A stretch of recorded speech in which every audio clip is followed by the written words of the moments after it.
Di conmigo, identidad. Identidad es lo primero que tenemos que mirar y hablar aquí. ¿Por qué? El diccionario dice que la identidad es el conjunto de rasgos propios de un individuo o de una colectividad que los caracteriza frente a los demás. Rasgos propios, identidad frente a otros. El diccionario de psicología dice que la identidad es la definición indefinible porque es única en cada ser humano. Así que es más complicado decir qué es identidad. En el caso de Jesús, él tenía muy claro quién era, pero la gente como que no. Y cuando te digo que en este evangelio, en el evangelio de Marcos, el evangelio de aquel que muestra a Jesús como alguien que está todo el tiempo en acción, en ese evangelio en particular, esa pregunta surge por lo menos en más de 7 capítulos, en los primeros 7 capítulos, surge una y otra vez. Por favor, mira a la persona que tienes al lado y pregúntale esto: ¿Jesús era Dios? Al lado, yo no estoy al lado de ustedes, así que les agradezco mucho que me miren, pero sí. Claro que correctamente, semánticamente sería, ¿era Jesús Dios? ¿Jesús era Dios? Marcos capítulo 2, versículos 6 y 7. Dice, algunos maestros de la ley, ¿algunos qué? Que estaban allí sentados pensaron, ¿cómo se atreve a hablar así? Esto es una blasfemia. Dios es el único que puede perdonar los pecados. Déjame y te pongo en contexto en esta historia. En el capítulo 2 de Marcos, Jesús capítulo 1 ya ha sanado un montón de gente, entre esos sana un leproso. A ese leproso le dice, no le cuentes a nadie. El leproso sale feliz, sanado de su lepra, y no le hizo caso al Señor. O sea, no le importó el milagro, la obediencia valía nada. Así que este leproso fue a contarle a todo el mundo. Y en algún momento llega Jesús a casa, quiere descansar, pero en lugar de eso empieza a llegar gente enferma, empieza a llegar gente con problemas, y el Señor Jesús les está allí predicando. Entre esos que llegan 4 amigos con alguien en una camilla. Gracias. Llegan en una camilla, llevan a este personaje enfermo y no encuentran cómo pasar. O sea, no había corredores, no había un orden, todo el mundo estaba agolpado en la casa, y en lugar de eso les pareció una gran idea interrumpirlo todo. ¿Interrumpirlo cómo? Bueno, abriendo un hueco en el techo. O sea, eso era mejor que gritaran permiso. Imagínense, desordenan toda la reunión. Y cuando bajan al paralítico, el paralítico llega allí y Jesús se queda mirándolo y le dice, hijo, tus pecados te son perdonados. O sea, no le dijo nada más, solamente le dijo, tus pecados son perdonados. Los maestros de la ley, dice este verso, el verso 6 del capítulo 2, dice, algunos maestros de la ley. Y por favor, quiero que de aquí en adelante vamos a leer y van a haber más maestros de la ley. Por eso quiero pedirle un favor. Cuando yo diga maestros de la ley, usted va a hacer tan, tan, tan. ¿Puede hacerlo? Ok.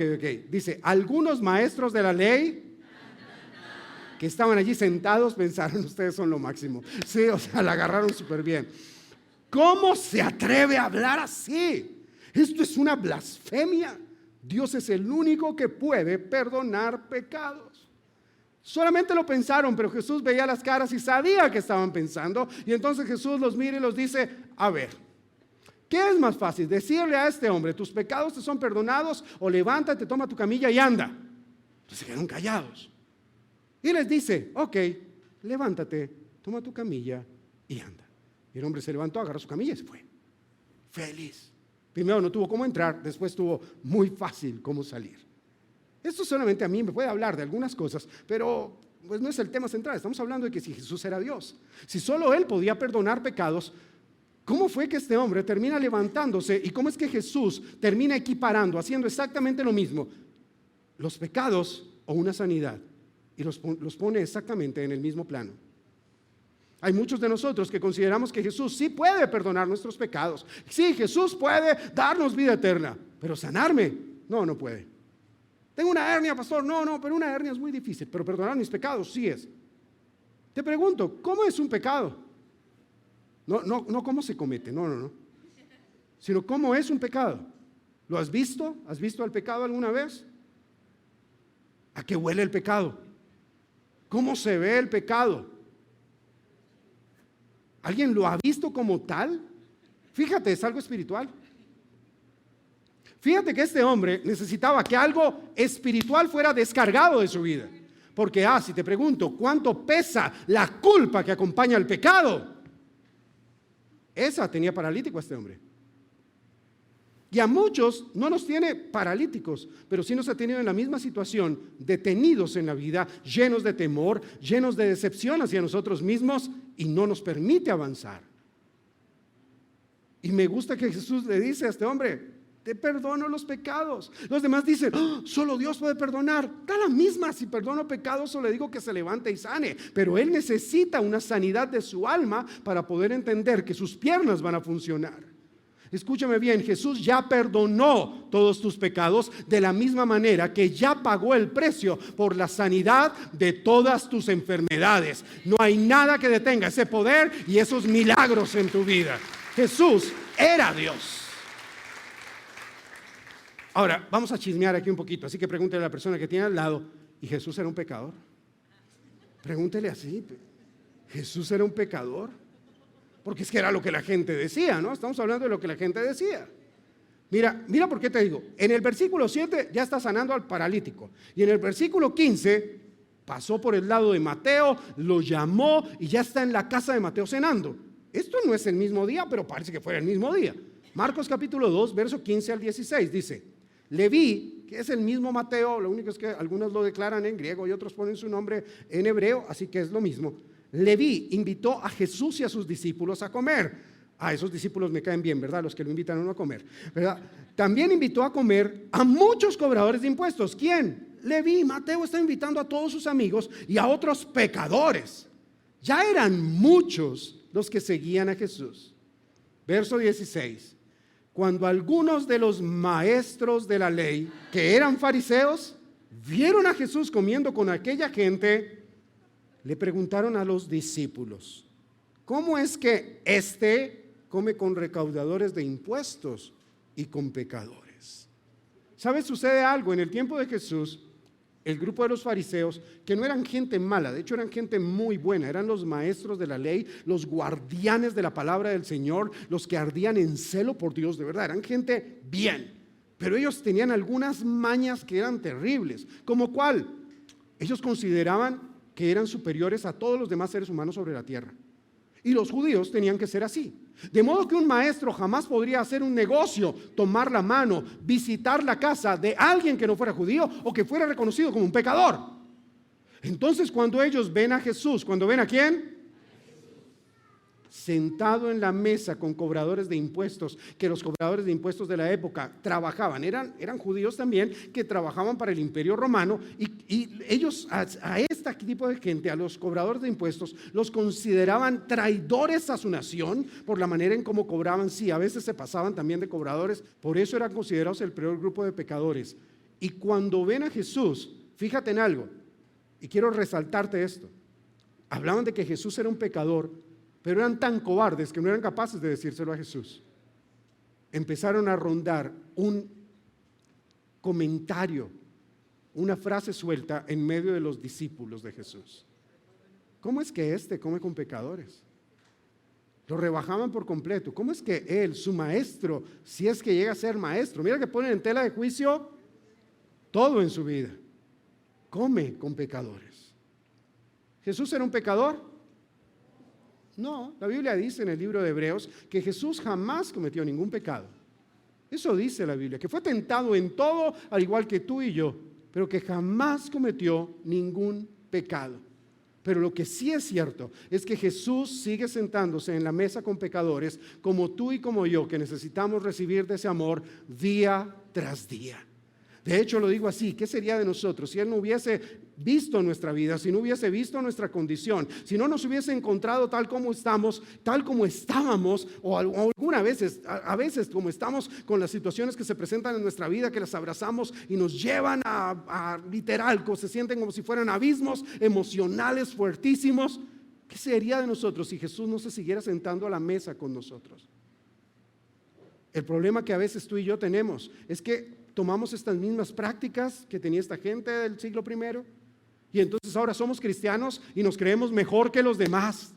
Se nos olvida que Jesús se sentaba en la mesa con toda clase de personas y los amaba y aprendía de ellos y se sentaba y contaban sus chistes. O sea, estaban en una comida, no estaban aburridos, seguramente estaban contando chistes, anécdotas y Jesús tenía que escuchar hasta cosas que no debía escuchar y después decían, ay, perdón, pero sí, pero él tenía que aguantarse eso, pero nunca se paró de la mesa. Jesús no se escandalizaba por la condición de nadie, así como no se escandaliza de tu situación y de la mía. Ese es Jesús, pero nosotros a veces no tomamos la actitud de Jesús, aún inclusive con nuestras familias, tomamos la actitud de los maestros de la ley. Gracias, tomamos esa actitud, ¿verdad? Frente a nuestra familia. Y entonces, ay, tengo un familiar pastor que hace tal cosa. Uy, yo con esa persona no voy a compartir.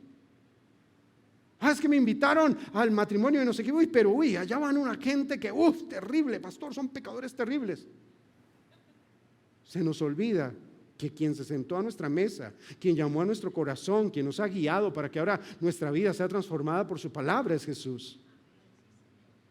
Y no se nos puede olvidar eso. Jesús no fue pecador, pero caminó con ellos.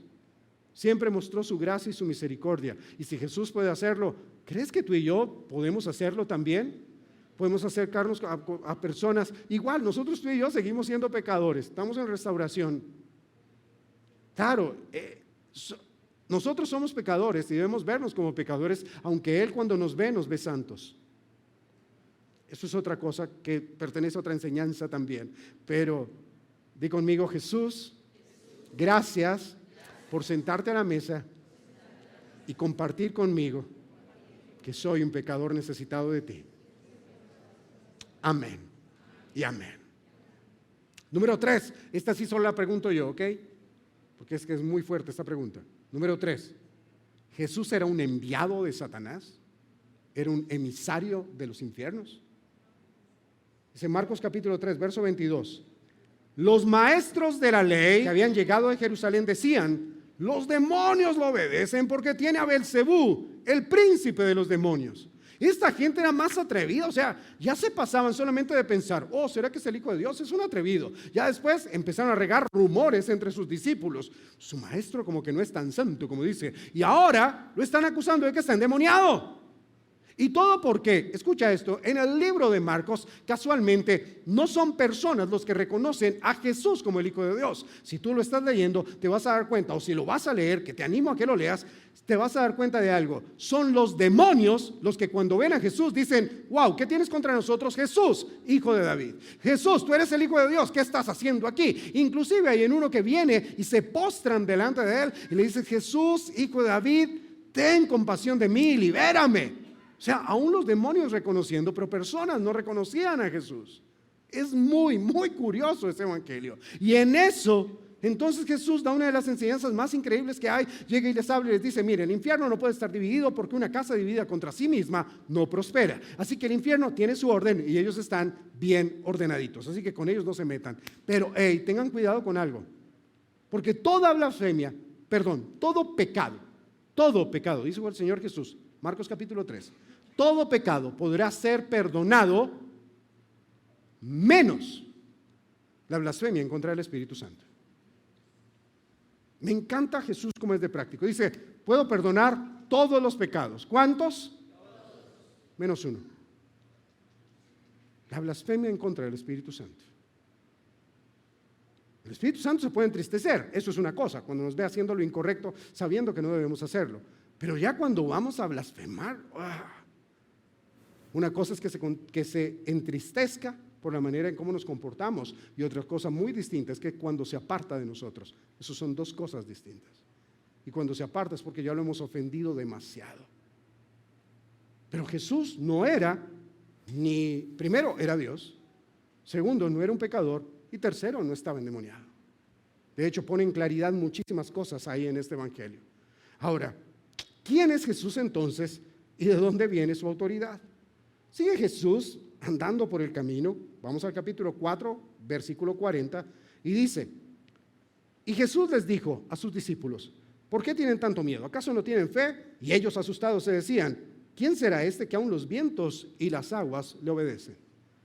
Pasan un montón de cosas, Jesús multiplica los alimentos, está sanando gente, liberando, resucitando muertos. O sea, es una cosa loca, ya están sus discípulos con él. Y llega un momento en el cual Jesús dice, tenemos que ir a otra ciudad, vamos a nuestra barca. Jesús tenía su barca, o sea, no tenía que pedir un Uber, pues con un pick-up para que llegaran y lo llevaran. No, él tenía su propia barca, una barca grande, cabrían de 20 a 25 personas en ella. O sea, era un lugar cómodo, podría dormir Jesús tranquilamente allí. Era doña barca, pues, o sea, sí, no era la chalupa, era algo bien interesante en lo que andaba Jesús. Y Jesús ahí en su barca, no era de él, seguro era de alguno de sus discípulos, de Pedro, de Juan, de Zebedeo, de alguno de ellos. Así que se va en la barca y Jesús estaba cansado. Y lo que hizo Jesús fue dormirse. Y él se acuesta a dormir, tranquilito. Y yo creo que tenía ese sueño cuando uno cae y se desconecta por completo de todo. ¿Sí le ha pasado? ¿Se ha podido dormir así? Ok, si no ha podido dormir así, abril 20 o 27 tenemos encuentros. Así que inscríbase y oramos por usted y todo, ¿verdad? Pero se acuesta y queda fundido. En eso, el mar, pues era normal. Si están en el mar, así como en la calle hay huecos, que es normal, pero en el mar pues hay tormentas. Y así que en medio de ese mar o ese gran lago en el cual ellos están navegando, se encuentran y se levanta una tormenta. Y algunos de los discípulos de Jesús, que eran pescadores expertos, se mueren de miedo. Y cuando uno ve a alguien que está seguro de otra cosa, muerto de miedo, ¿a uno qué le da? Sí, porque dice, o al menos yo soy así, cuando veo a alguien experto en algo, digo, ok, cuando ese se asusta, yo me asusto. Sí, si uno va en un avión, uno mira a los asistentes de vuelo y uno dice, cuando empiecen a correr de atrás para adelante y a sentarse y ponerse el cinturón de seguridad, ahí empezamos a orar antes, tranquilos. Sí, eso lo hace uno. Entonces estos se mueren de miedo y así, muertos de miedo, van y despiertan a Jesús. Ahora, ¿cómo creen ustedes que lo despertaron? Sí, no fue como, es que el Evangelio dice, y se acercaron a Jesús, oh Jesús, no tienes misericordia de mí, no tienes cuidado de nosotros, es que le dicen, no tienes cuidado de nosotros, mira que perecemos. No, yo me imagino, Jesús, despiértate, nos vamos a morir, ¿qué es esto? Tú nos dijiste que nos montáramos aquí, pensamos que era seguro andar contigo. Y Jesús entre dormido, y cuando uno está durmiendo así rico, que lo despierten, qué bendición, ¿verdad? Oh, es horrible, es horrible. Así que se despierta Jesús a esta gente y lo mejor es que Jesús, seguro entre dormido, va y se levanta y le dice al viento, calla, mar, cálmate. Y todo se calma. No tuvo que hacer algo extraordinario, o sea, recién levantado y el poder de Dios actuaba en él, o sea. Y mira a sus discípulos y mira lo que produce, la fuerza que tiene un rumor en medio de alguien. ¿Recuerdan que cuando Jesús está con los pecadores, ponen en tela de juicio, siembran, lanzan una semilla? Los maestros de la ley, ellos lanzaron una semilla al corazón de los discípulos preguntándoles, ¿acaso él no es un pecador? Porque dice, ¿por qué tienen tanto miedo? ¿Acaso no tienen fe? Después de todo lo que habían visto, ya aquí había pasado un año más o menos de aquella reunión en casa de Mateo. Pero esa semilla había seguido creciendo en ellos. Y lo peor es que sigue creciendo y cuando lo ven dicen, oh, ¿y quién será este? O sea, ¿quién será este que aún los vientos y las aguas lo obedecen? Perdón, si ya habían caminado con él, si ya habían visto los milagros que están enumerados solamente ahí en el libro de Marcos. O sea, ya no es para dudar de quién es Jesús, pero seguían dudando de Jesús. Ahora, vamos un poquito más práctico. ¿Jesús era carpintero? ¿Sí o no? Algunos no saben qué decir. ¿Jesús era carpintero? ¿Sí o no? Sí, era carpintero. Así de simple.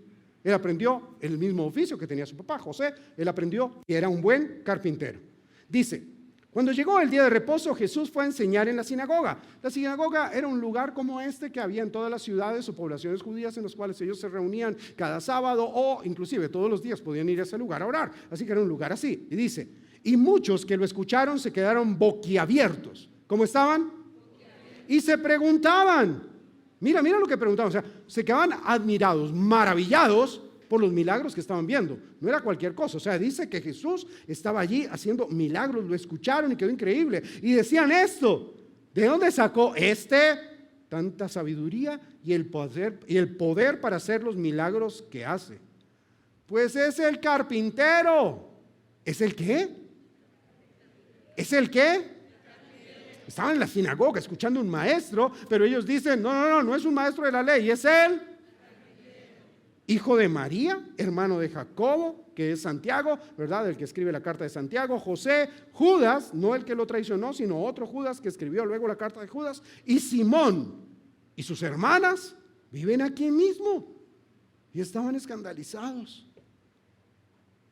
Es increíble esto, porque Jesús sí era carpintero, pero fíjate, la gente veía a Jesús, y por eso te hablaba, de acuerdo a la manera como ellos veían a Jesús, era lo que podían recibir de Jesús. Se maravillaron por lo que escucharon y dijeron, ¿de dónde saca tanto? Si es que nosotros siempre lo vimos haciendo muebles. Alguno que lo vio seguramente allí enseñando en la sinagoga, llegó y dijo, uy, ahorita le digo porque una mesita de las que me vendió, que está chonetica ahora que termine le digo para que me la arregle. O sea, claro, porque esa era la imagen que tenían de él. Lo triste es que algunos otros de los evangelios, Mateo o Lucas, que presenta este mismo pasaje, dice, y Jesús en aquel lugar, su ciudad, su casa, no pudo hacer allí muchos milagros a causa de la deshonra que estaban presentando hacia él.